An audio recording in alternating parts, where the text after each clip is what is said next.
تفاعل مغردون على منصة إكس تويتر سابقا مع لقطة طريفة بين علي البليهي مدافع نادي الهلال وكريستيانو رونالدو لاعب نادي النصر خلال مباراة الفريقين السبت.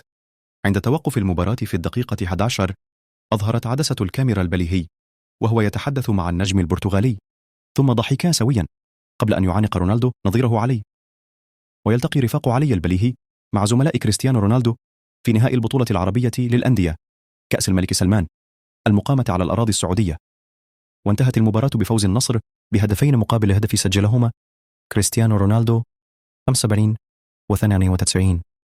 تفاعل مع لقطة طريفة بين علي البليهي وكريستيانو رونالدو رياضة.